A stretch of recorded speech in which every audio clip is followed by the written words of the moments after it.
All right, we're going to go ahead and kick things off today. So as we're getting started, we want to post a couple of interactive questions into the chat and just to get a feel about our audience and the breakdown. So there's going to be two statements posted in the top right corner of your screen. You can find the live Q&A feed there. The first statement will be, I am thinking about starting a business or have recently, within 2 years, started a business. The next statement is, I started a business more than 2 years ago. We would like for you to like the statement that best reflects you and where you're at in your business lifecycle.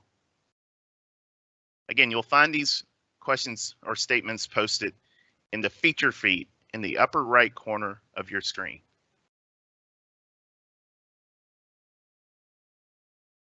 Today, we would like to welcome Lynn Cowles. Lynn Cowles is from the Foundation Communities, and Lynn is going to share a brief word about the importance of gaining and obtaining health benefits for yourself, for your business. Over to you, Lynn. Thank you so much, Mr. Brewer, and welcome everybody who's on this call here today.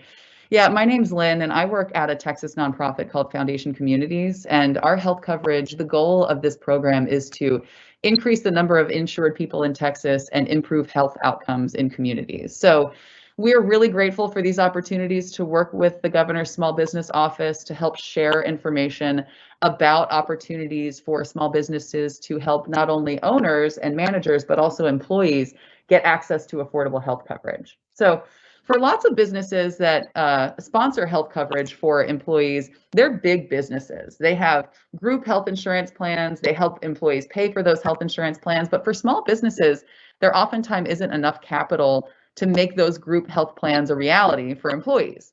So it's important for people to know what kinds of resources are out there so that their employees can get assistance applying for coverage through the public marketplace.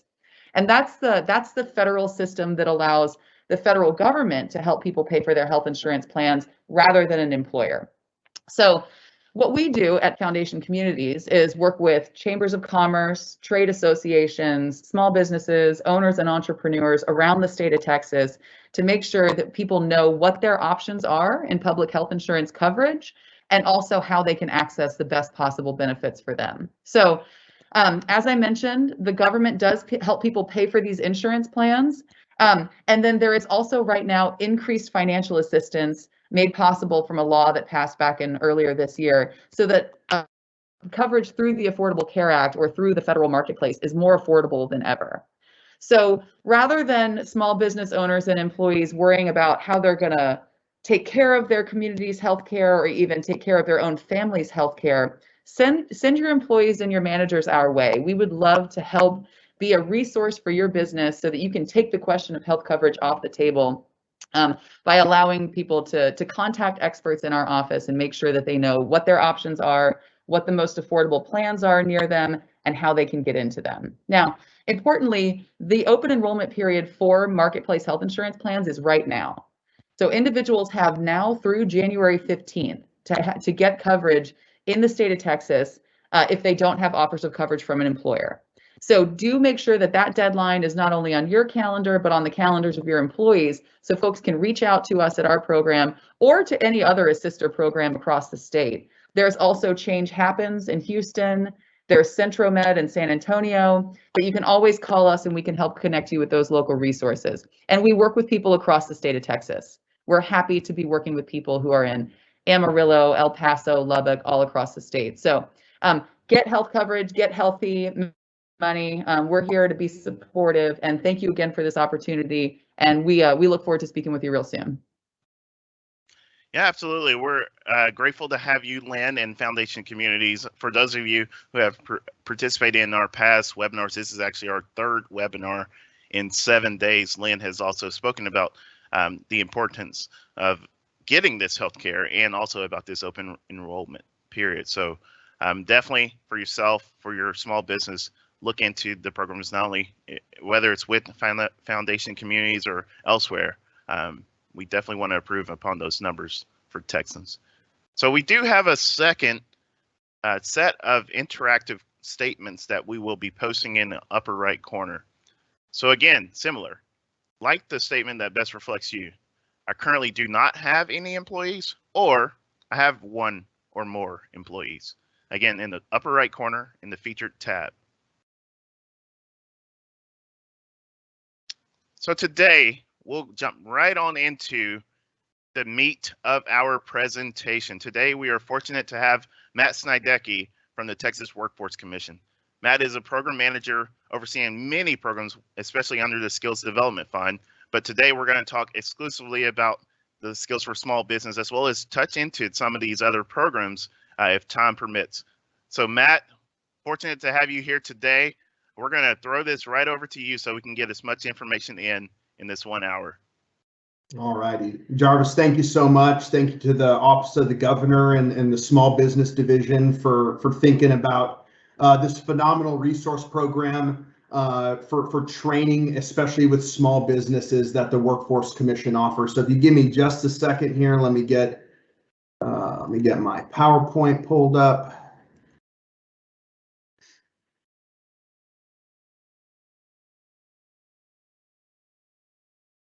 Okay. Should be able to see that. Let me switch my presenter view. Okay. The reason when Jarvis and I were thinking about some of those fun interactive questions, we realized that there are so many different stages to either developing or being a small business owner. You could have multiple employees, you could be more of a sole proprietorship. So when I tailor my remarks in this presentation, I tried to think about folks who possibly weren't eligible for the Skills for Small Business program or may not have a need for specific employee training. So I tried to include a little bit more information, and that's kind of where we're going to start today. So where I'd like to start is just talking about how the state of Texas is broken out into these workforce development boards. So the state of Texas is a very, very big place, and the labor market information in all of these different sectors of the state are going to vary significantly or little, depending on where you're looking at or what occupations you're comparing. So what may be a high demand in Texarkana may not be a high demand job in El Paso or in Dallas for that matter. So this is a really good place to start. If you are just thinking about building a business or working on a business plan, if you're not familiar with who your local workforce development area is or your local workforce solutions office, I would highly encourage you. That is a phenomenal place to start. And they actually provide a slew of very unique resources.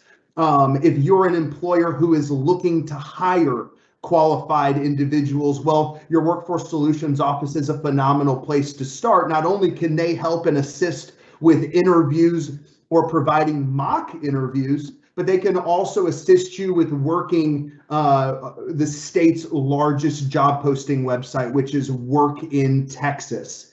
So again, a phenomenal resource, and that's something that I'm going to continue to hammer home during this presentation, is that being a small business owner is tough. And the fact that y'all are with us today, learning this information and learning about all the different resources across the state, well, that just shows how committed you are and how much you care about your small business. And so again, thank you for being with us today. Your willingness to be here is honestly a major step forward in the right direction. And again, the state has so many resources for small business owners or for folks who are interested in starting a small business. So again, if nothing else is taken away, hopefully some of these other resources that you can utilize are. And a little bit of background about this program. So I am actually transitioning out of being the program manager for this position. And I know I can't see your faces, but I know I can see and sense your disappointment. But what's really fun is that we already have a team of folks who are regionally broken out throughout the state who regionally manage all of these different workforce boards. So I'm going to go ahead and transition slides here, and I don't anticipate you to be able to read and decipher all of this small text on here. But what is really neat is that little dinosaur up in the corner is actually a QR code. So if you take your cell phones out and pull up your camera and you scan that little tag, it will actually open this document on your cell phone and give you the location to it. So again, technology, it's pretty fascinating. But this is exactly what I was referring to. These are those 28 different workforce boards that are found and broken out all throughout the state. But you can see that there are several individuals listed on here who regionally manage all of those different areas. Well, instead of me, one man in Austin, Texas, trying to manage the entire state's SSB program, we realized that it would actually be very handy if our regional folks who already communicate and build rapport with all of these different institutions across the state, well, if they could manage this program in addition. And I do want to mention that we do have the new SDF, that is our Skills Development Fund manager, on the call with us today. I would be remiss if I didn't mention Christy Cavanis and all of her team. They do a phenomenal job not only administering the SDF program statewide, which again is our larger customized training program for business and employers in the state, but as well, I know they're going to do phenomenal things with the SSB program. And really, the sky is the limit now that it's under their tutelage. So again, feel free. I know if you can't read this, or if you want me to include this in the chat later, I'll make sure to do so. But again, please utilize that QR code if you do have a chance. So moving forward, so again, I mentioned earlier that I understand that not everyone on the webinar with us today is at the point in their small business lifeline where they either have employees or have employees that they've identified, so-and-so could really benefit from some additional training. Again, you could be a sole proprietor, you could be in the stages of developing a business plan. But even if you are in that latter category of not necessarily needing this information now, well, I definitely encourage you to still pay attention and absorb as much as you can, because this training information could definitely be of some value or beneficial later in your small business lifeline. So let's just kind of chat about the program basics.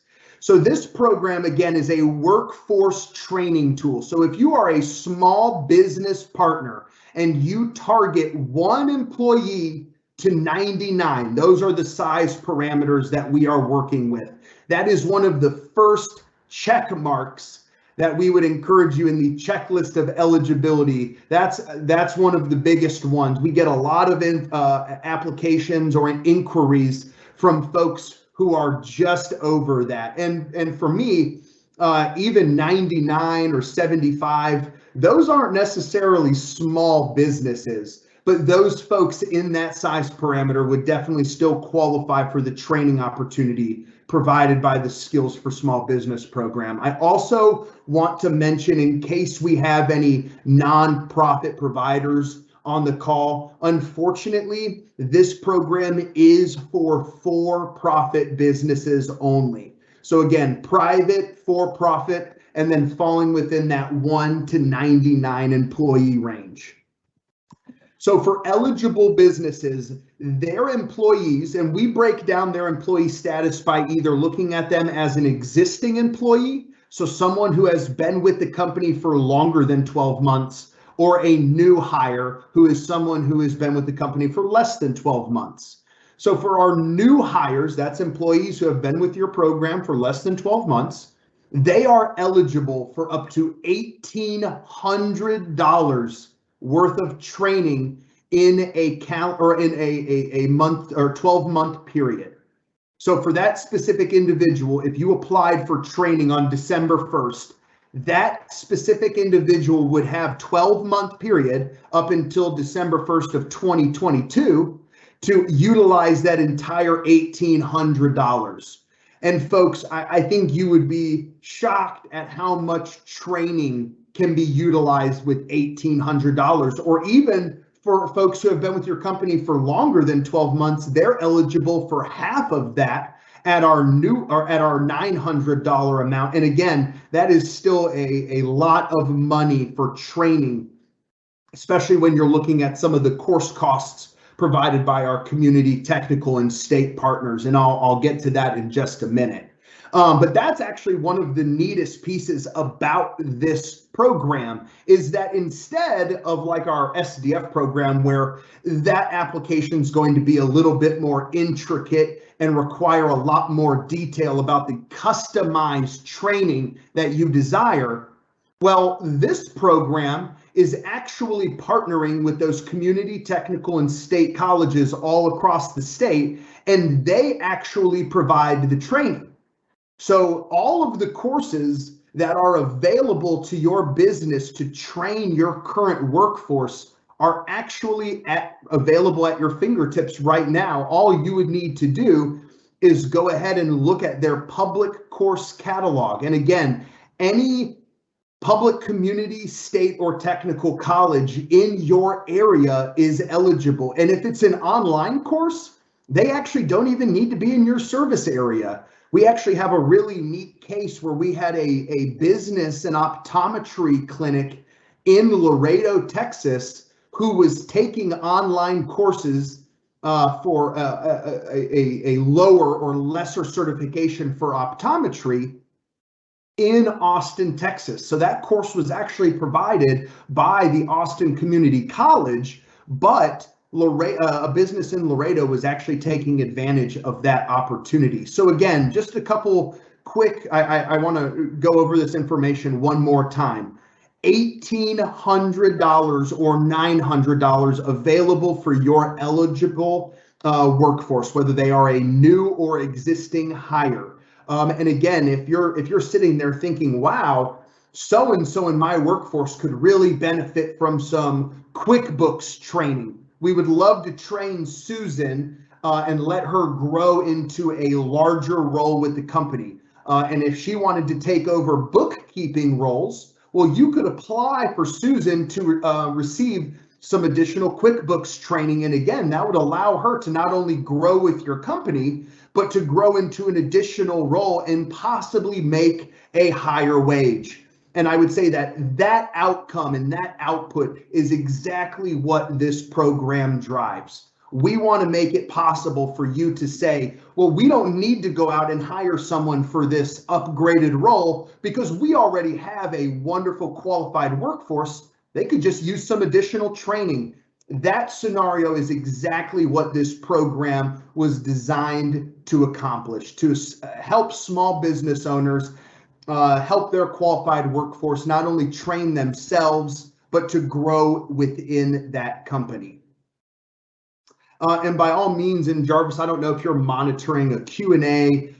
If at any point you want to raise your hand or you have questions, please submit them in that Q&A box up in the upper right-hand corner, and we can either stop or get to them at the end. I'm happy with either, Jarvis, so I'll just let you flag me down if we need to stop.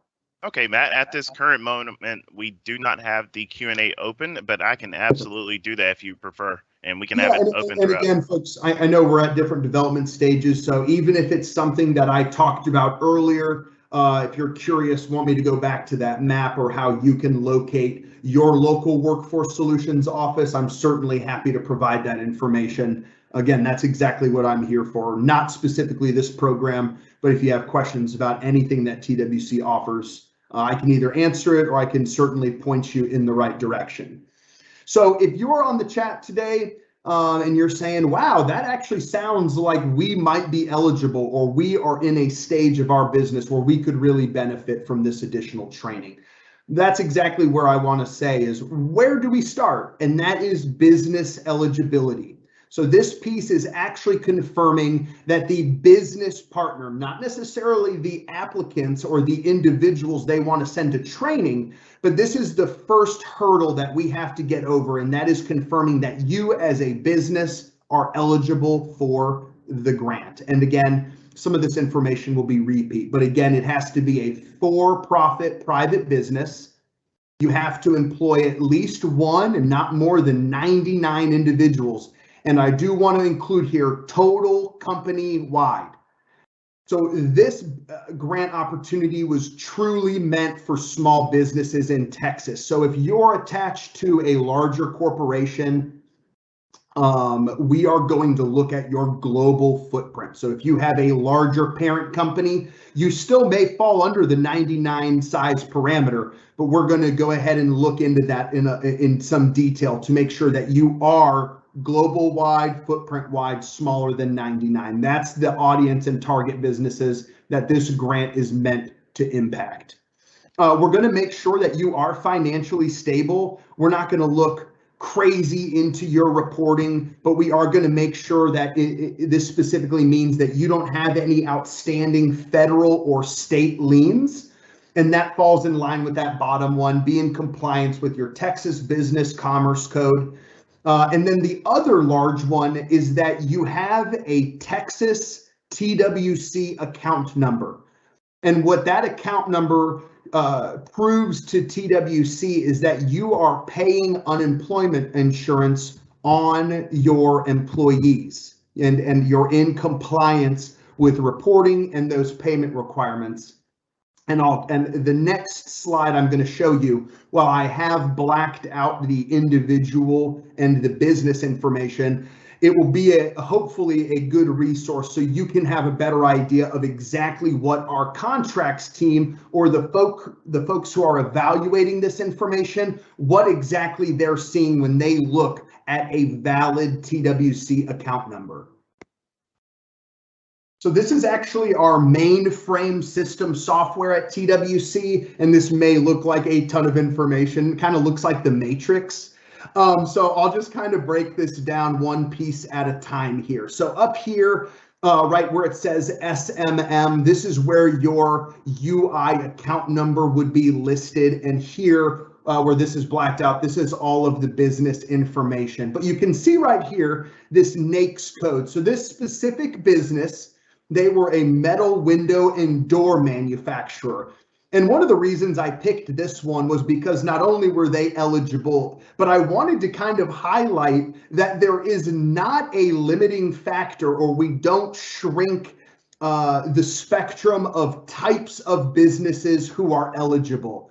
You could be a metal window and door manufacturer. You can be a small dental office or optometry office. You could be a manufacturing firm. You could be a welding firm. Again, we're not going to look at that. And again, there isn't any limiting factors onto what your business does. It just has to be, again, for profit and fall within that 1 to 99 employee range.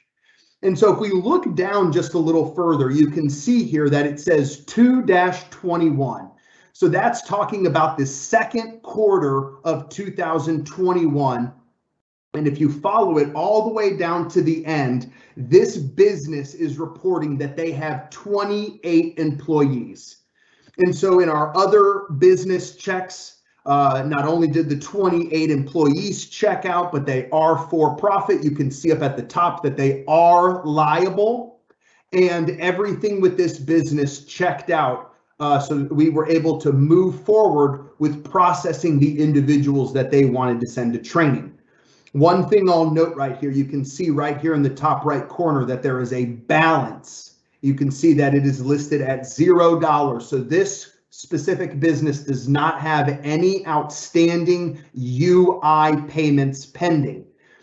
Typically, if that dollar amount is anything above 0, we're just going to follow up with the company and make sure that they're not only aware that that balance exists. A lot of times companies who are using PEOs or other companies who are handling all of their accounting, then they might not be as aware. But again, I just wanted to show you and give you a little bit of a reference point to what we're looking at when we're evaluating some of these business applications that we see. So once we determine that a business physically is eligible and they cross all of those hurdles, we're going to go ahead and move into who is eligible within that business. And so the big piece here is that this program is not eligible for 1099 contract employees.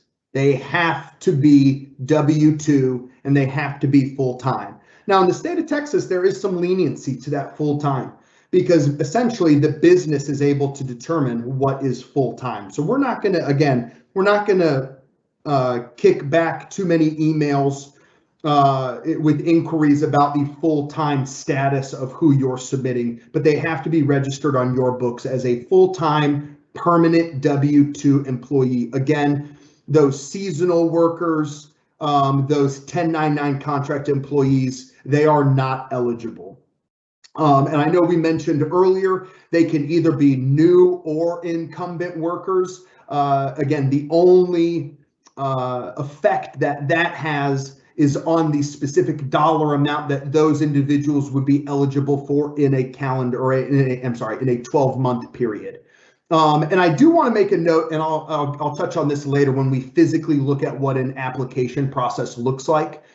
But let's say you're interested in a course is a little bit over those dollar amounts. That does not prevent that individual from taking that course. It just means we're only going to cover up to that amount, and the business partner would be on the hook or responsible for whatever remaining costs were remaining. So if the course was $1,000, there would be $100 left over if you were an incumbent worker. The business would be responsible for paying for that. And then the other major factor for an individual eligibility is that they must be meeting the prevailing wage. And I don't expect everyone on the call today to be experts or even know what prevailing wage is, but prevailing wage is essentially a marker that we can use per your individual workforce development area. Like I said, the prevailing wage for any individual occupation could change drastically as we move all across the state. But it's basically a wage barometer, and in this case, we use the 20 percentile for any given SOC code wage. So again, it's a barometer of wage that the individual must be making at a minimum to qualify. This is a part of our evaluation process. Again, we don't expect you to be experts in prevailing wage. That's exactly what our outreach team is there for. They will be they're there to help you identify exactly what those prevailing wages are. And in some cases, I've only seen these wages off literally, folks, by pennies. And so in that case, we're going to notify the business partner no matter what the wage deficit is that we're finding on our end in our data review of the application. In some cases, that wage may be greater. And in that case, we'll make sure of two things: that one, the SOC code is appropriate.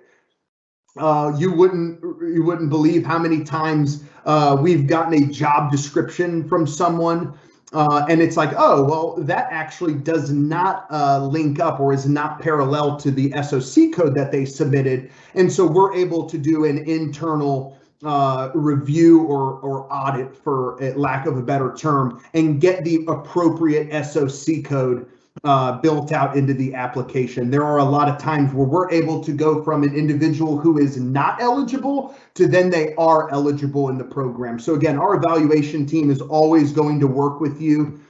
We will give you the benefit of the doubt. If you want to improve someone's wage to meet the prevailing wage, that is obviously an avenue, and that would grant them eligibility.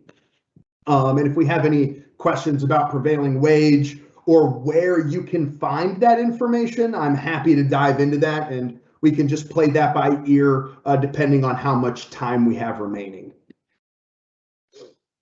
So this is another big one. I mentioned earlier that all of the courses that are available are actually available online at your fingertips, because those courses are going to be listed in the course catalog. And I just want to clarify something. Those could be credit courses.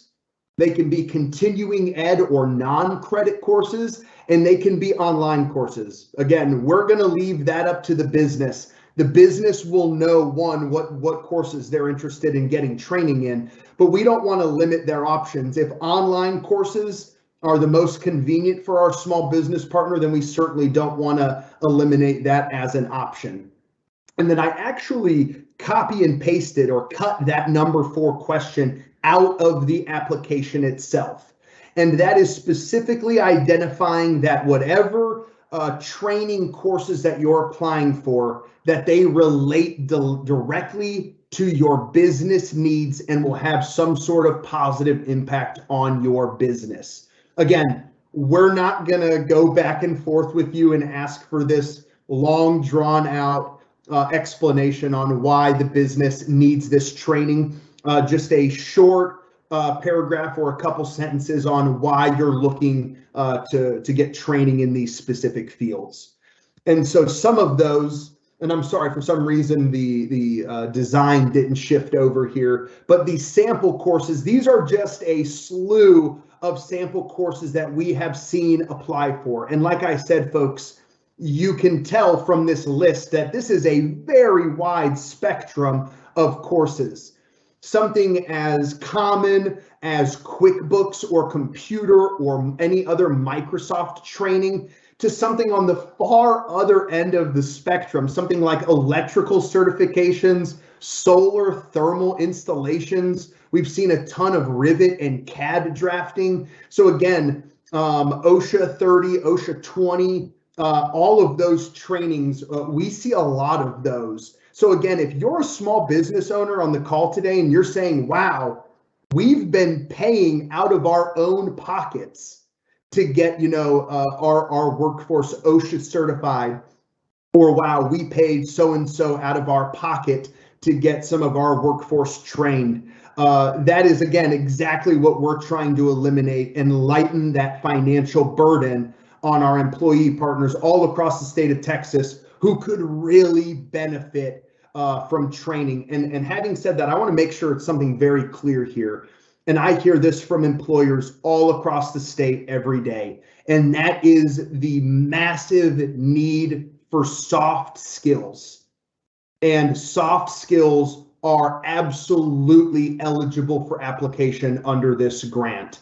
So if it's customer service, or if it's management training, or if it's working as a team, or empathy training, or, oh my gosh, so many new trainings exist in dealing with or combating COVID.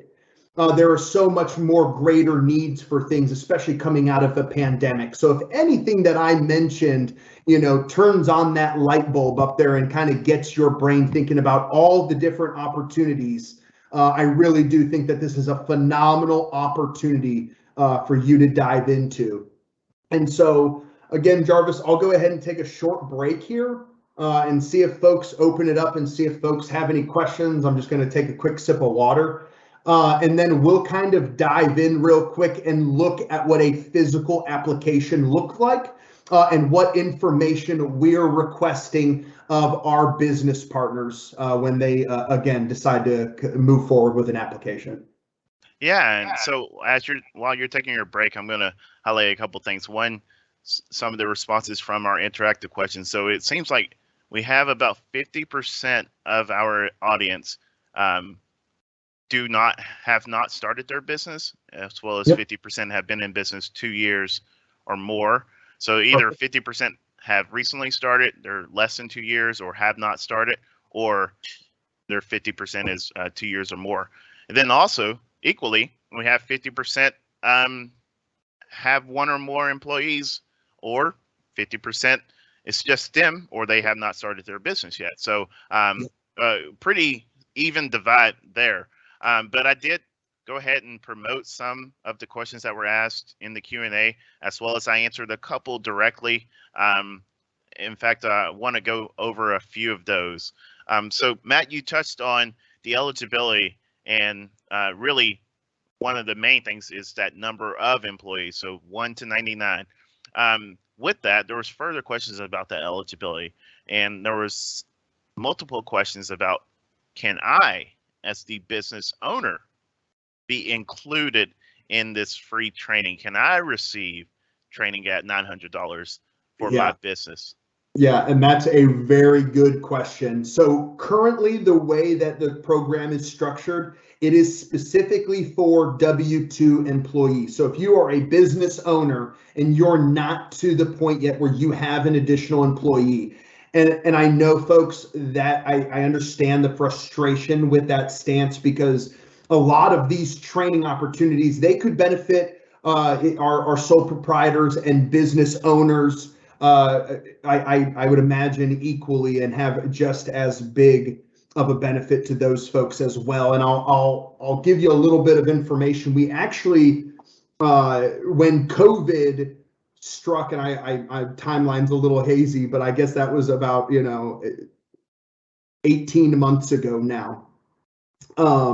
We actually were able to utilize some of our extra funding and open what we called then as the COVID-19 grant opportunity. And we actually used that as a kind of a guinea pig opportunity to see how will this impact business owners, and how many business owners would be willing to take advantage. And we specifically opened that training up and that funding up to sole proprietors.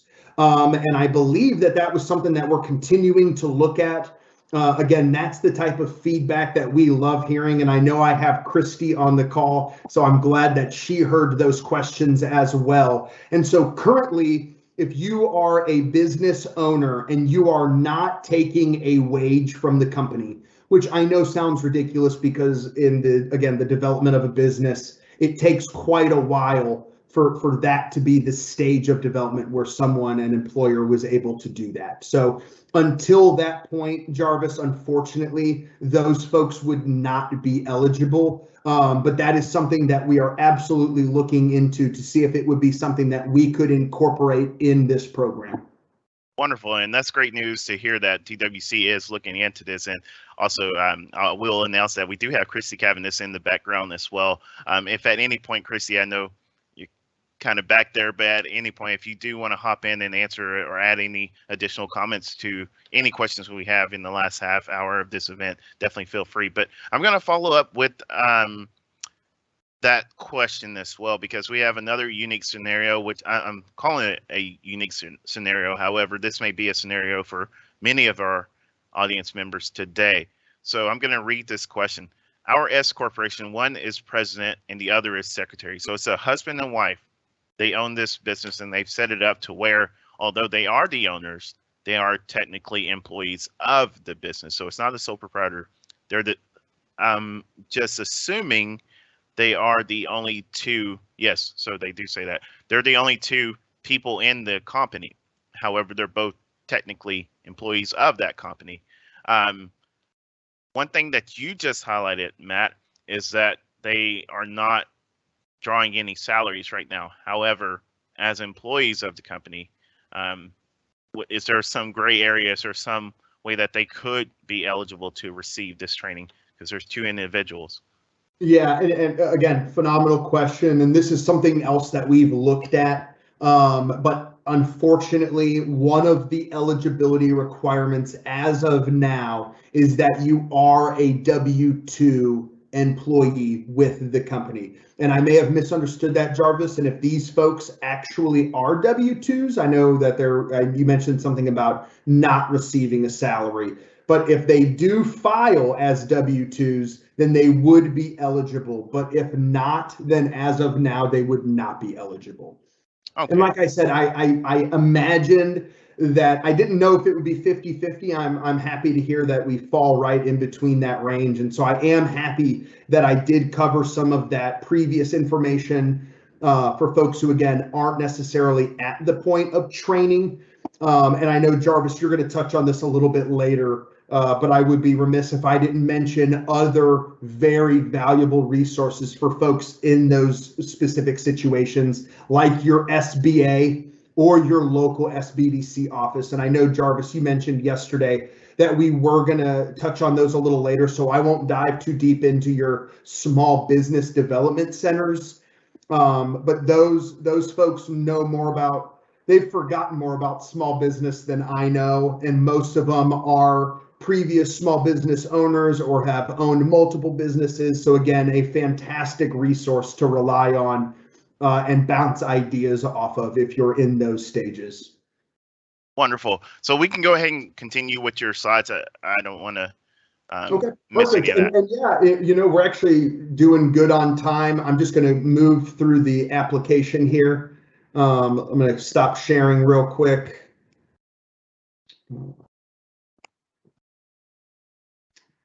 Just a second. Okay, let me make sure this is right. Okay, that is not right. Give me just a second. Make sure I have the right application pulled up here.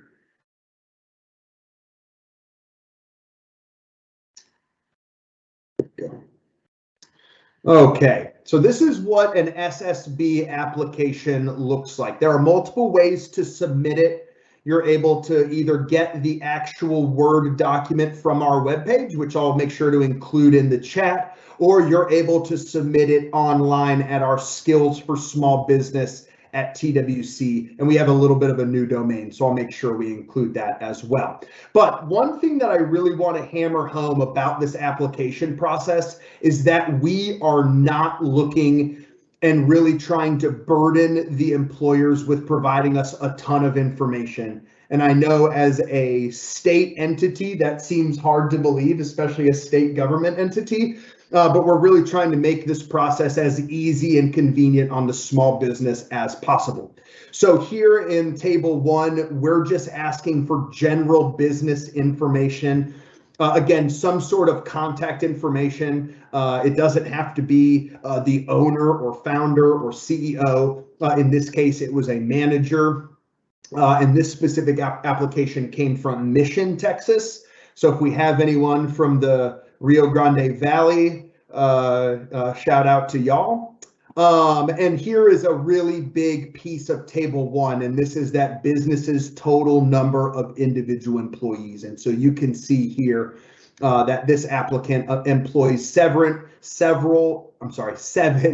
employees. So they would be eligible. And again, for this individual employer, their background check did come back clean. So they were eligible and we were able to move forward with their evaluation process. The next 2 questions, this medical insurance and workers' compensation, neither of those are determinant for eligibility. They are statistic keeping questions that we use. And again, they are just a record keeping measure to see how many folks or businesses who apply are providing medical insurance or workers' comp. And then I deleted their TWC account number, but that's where that unique code would go. I want to say it is typically 9 digits and typically includes 1 or 2 hyphens in there. And then your NAICS code, which looking back at that old mainframe sheet I showed you is essentially the industry code that relates to this specific employer. So I know on that last one, we talked about the metal window and door manufacturer. And so again, that's just all basic information about the company. And then we move into table 2, which again is very, very important information. And this is going to be the public community or technical college that you are partnering with, that you plan on sending and partnering with for the individual training. So again, we mentioned that this one was in Mission, Texas. This specific employer is partnering with South Texas College. If we have anyone from that area, I have to say South Texas College, they're one of our biggest partners and proponents of managing this grant statewide, especially at the college level. They do a phenomenal job and one of our more higher dollar contracted partners with this grant. And that's a very good opportunity for me to mention that is the entity. It is the colleges across the state who are contracted to provide these trainings and are able to draw down these funds. So South Texas College, they always do a phenomenal job. And again, they do a very high dollar amount of training in that lower Rio Grande Valley. So big kudos to them. Here in section 3, this is where the business is actually breaking out the number of folks that they are requesting for training. So this number and this number do not have to match. In this case, they are sending all 7 employees to receive training. But again, this is where they would differentiate between how many of those folks receiving training are new hires and how many of them are existing. And again, the big differentiation there is how much the dollar amount of their tuition in a 12-month period, either that $1,800 or that $900. Here is section 4, and this is that section I cut out earlier. We just need to know how the training you're requesting is going to impact your business, and I'll just read this. We are becoming more and more aware of how important it is to make sure everyone is trained in safety-related topics. Again, I mentioned that, especially coming out of the pandemic. This training is important to us as we work to provide a safer environment for our staff and customers. Phenomenal justification. That's all we need, and we are happy to move forward. So the other very large piece of this application is moving down. I'm not going to go through all the business assurances and attestations, but that is also very helpful information to review if you are going to be a business partner applying for this. This is where you would either sign or someone in your business would sign off. Someone who is an authorized signature, they would be able to sign off on this document. And I will say, if this document is not signed or we don't have an attachment with a signature page in a PDF form or however you send it, we will not be able to move forward with evaluating that business until we receive a signature page. So just keep that in mind. Make sure you do submit a signature page. But just so we can see what this attachment A looks like, and I'll just go based on the example information up top here. So you can see this is the individual trainee name, and we do need that information because if they have received training in an SSV trained course before, we just want to make sure that they're still within their tuition parameters for the 12 months. And so their job title, their 6-digit unique SOC code right here, whatever that corresponding prevailing wage is. Again, you would note here whether they were a new or existing employee. You can see here on this example, and again, what we talked about, this new employee, this Autodesk Inventor course that this individual is applying for is worth or valued at $1,800. That's how much that individual is eligible for as a new hire. I will note here, this person is actually the same individual. So here they actually go over their allotted amount, and that's why there is a $50 balance left over for the business to pay. You can see here that their $450 and $550 would bring them to $1,000, and Jane Doe in this instance or this example is only eligible for $900.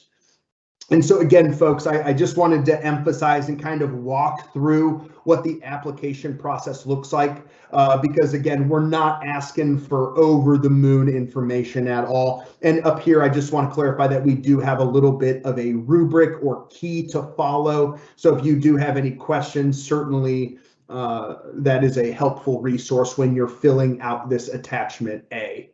And believe it or not, Jarvis, I know we got about 9 minutes remaining, but that was actually the last piece of my presentation. We do have several other programs, folks. So if this didn't necessarily mesh or wasn't an immediate need for your business, we have a lot of other business and grant opportunities offered by TWC. So if you'd like to find out any more information about our high demand job training or our Texas industry partnership grant, we have a grant that builds CTE programs with an equipment grant. So again, to help that overlap of industry, education, and workforce. So again, TWC is specifically our office. We have a ton of very, very valuable tools. So if you would like to know any more information or need any more information about anything else that we offer, please don't hesitate to reach out to me. We'll make sure to include my email address in the chat.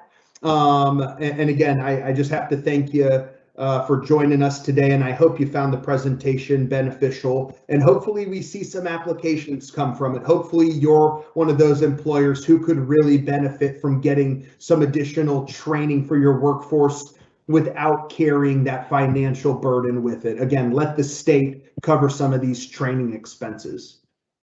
Oh, you said it perfectly just there, Matt. Let the state take over some of those costs. I wanted to say something, and this was actually brought to my attention the first time I heard about this program years ago. And there was a trainer providing presentation, providing information about this program, and he was asked, "What if I train my workforce and they decide to leave?" Well, his response was, "What if you don't train them and they decide to stay?" So it's a value to train your workforce. We want to train workforce in the state of Texas, regardless of if they are with your company or with someone else's. So let's move to these questions, and I'm going to rapid fire as many questions as I can as we're closing out this event. Okay, so there's a lot of questions about eligibility. I'm glad that you went through the entire process, Matt. I'm going to start with Marjorie Rodriguez. She has a question about for registering for training. What is the process? Do we just go to our local workforce office, or do we download this form? What is our first steps? You may be muted. I am. Sorry about that. So now that this program is actually shifting how it is managed by that regional breakout, I would encourage you to go down several different paths. Your local workforce solutions or workforce board is a phenomenal place to start. If you don't have a rapport with those folks or you don't have open lines of communication, definitely reach out to those folks. They provide a whole slew of services that are very beneficial. But reach out to your college partner. And again, that map will break down. You'll be able to kind of decipher not only what board you're in, but the college partners who are eligible in your area. And that's the best place to start. And you're more than welcome to reach out to either the appropriate regional rep in your area from that map. And you can also reach out to me. I'm still around, and even though I won't directly be managing this program, I can certainly assist answering questions or getting you into the right spot. But yes, reaching out, your local workforce solutions, your regional rep, or your college partner, all three of those avenues are great places to start. Perfect. And that regional rep can be found from that PDF with the QR code that you shared earlier, correct, Matt? Yep. Okay. And then also, furthermore, I know the answer to this, but I want you to answer it. Can individuals go on their own for training and qualify for training, or does it require a referral from the company? Does it require a designee from the company to approve this training, or can they do it individually? It does, and that goes back to what I was saying, that we do keep track and there are some reporting requirements, but none of those reporting requirements are responsibilities of the business. All of those responsibilities and reporting requirements lie solely with the college. So they're going to keep track that the specific individual that you say is coming to training is coming to training. They're going to approve that if there was a certification, they did pass the test or they were granted certification. So yes, there is an application process required. It has to be approved by the state before that individual can go receive training. And I want to make that very clear. We do not retroactively approve training that has already been completed. It has to be approved, and then the individual can go to training. And again, back to that attachment A, there's course start dates and end dates on there. And we'll work with our employer and our college partner to make sure that those dates not only align with both of those entities and are convenient, but fall within the parameters of the program. Oh, that's a great point. So has to be after the approval date, and then yes, within that 12-month period from the approval or from the approval of the grant program. So thank you for adding that. Dolores has a great question here that I'm sure many others had the same question in mind as well. So the $1,800 to $900, can I use that multiple times over the year? Meaning, say there are $1,800, 18 individual $100 courses. Can I do that over that 12-month period? You sure would. Perfect. And what's really neat is, let's say you were a new hire and eligible for the 1,800. After that 12-month period of when you started your initial training, well, after a year, you would no longer be a new hire. You would be an existing employee. But after every 12-month period, you would still be eligible then for $900. So the funds don't carry over, but they actually reset every 12 months. Wow. So the training dollars and opportunities never really cease. The dollar amount in tuition may change, but the opportunity will always be there. This is great, Matt, and thank you so much. I know we're at 1:58, and we could talk about this forever, and I'm sure there's a lot more. Even though we've covered a ton of information, there's a ton more I'm sure we equally could cover as well.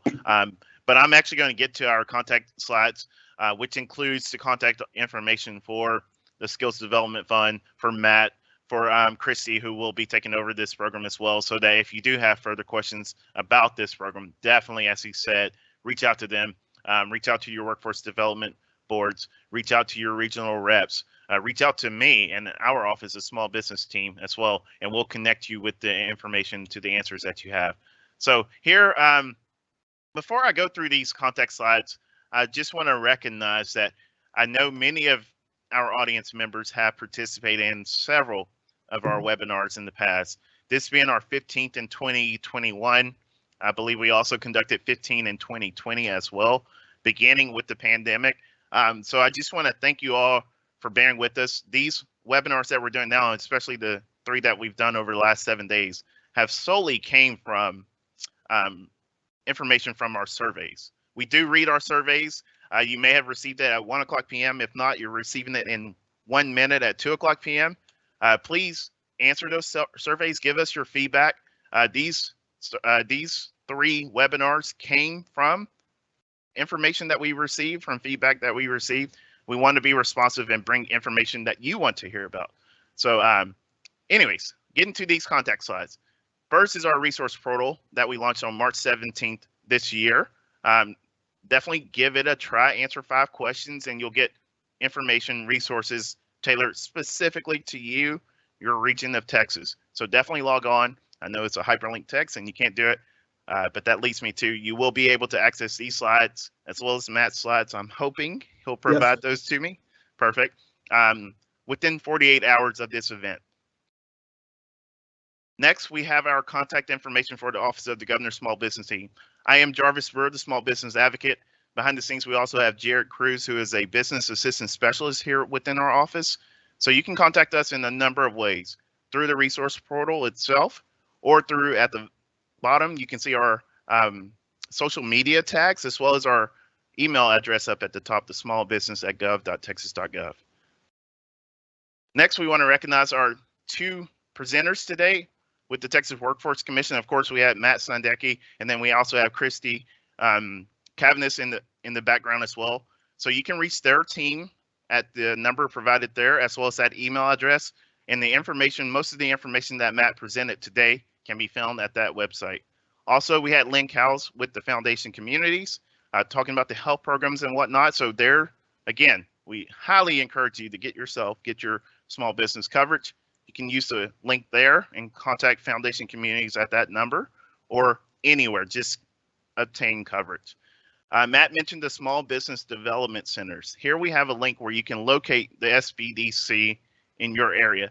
We're fortunate as Texans to have small business development centers all over the state.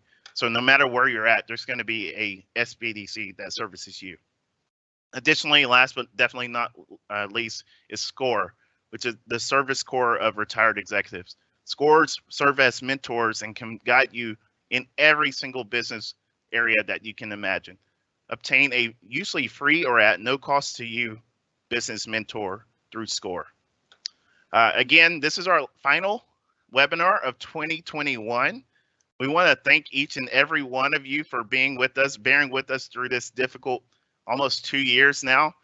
We will hit the ground running in 2022.